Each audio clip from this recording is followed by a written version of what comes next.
Hydrogen gas मुक्त करता है। यानी हम जानते हैं कि अम्ल अगर धातु के संपर्क में आता है तो एक लवण बनाता है, साथ साथ में हाइड्रोजन गैस मुक्त होती है।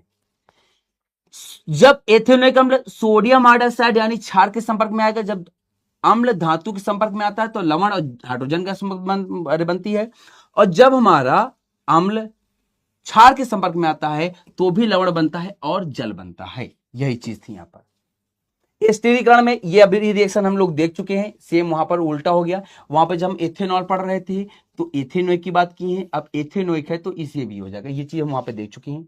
इसका उपयोग सिरका में, प्लास्टिक दवाई में, इत्र में और एस्टर बनाने में किया जाता है। अब यहां से देखो, हैवी हो गया। कुछ पढ़ के न जाना या न जाना, सभी बच्चे इससे पढ़ लो। ये रिएक्शन सबसे ज्यादा पूछी जाती है बोर्ड एग्जाम में, यहीं से हम लोग आगे बढ़ जाएंगे। साबुनीकरण क्या है? सॉफ्टनिफिकेशन बोलते हैं। अब आओ, ये होता क्या है? जब तेल और वसा को सोडियम या फिर पोटेशियम के विलयन में अपघटन कराया जाता है तो ग्लिसरॉल और साबुन बनती हैं। इसी को ही साबुनीकरण कहा जाता है। यानी जब हमारे पास घी है, जो हमारे पास वसा है या फिर तेल है, जब इसको सोडियम हाइड्रोक्साइड या पोटेशियम हाइड्रोक्साइड की उपस्थिति में उबाला जाता है, अपघटन कराया जाता है, तब हमें ग्लिसरॉल और साबुन प्राप्त होता है। अब ये रिएक्शन देख करके भाई, ओ भाई कैसे आएगा ये रिएक्शन, कैसे हम इसको समझेंगे? तो आज मैं इस रिएक्शन को एकदम सही, इस आसान तरीके से बताने वाला हूं।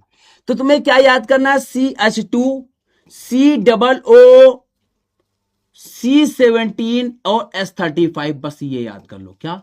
CH2 COO C17 S35, फिर एक कार्बन हाइड्रोजन, फिर COO C17 और S35।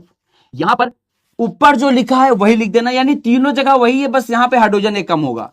CH2 COO C17 S35। अब इसकी अभिक्रिया 3 सोडियम हाइड्रोक्साइड के साथ कराओ। हमने कहा ये भी लिख दिए। अब देखो क्या होगा। अब देखो जनाबे अली, अब देखो क्या होगा।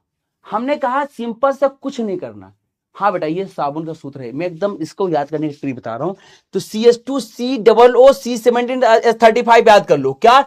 CH2 COO C17 S35, इसी को 3 बार लिख देना है, बीच में एक हाइड्रोजन कम कर देना है।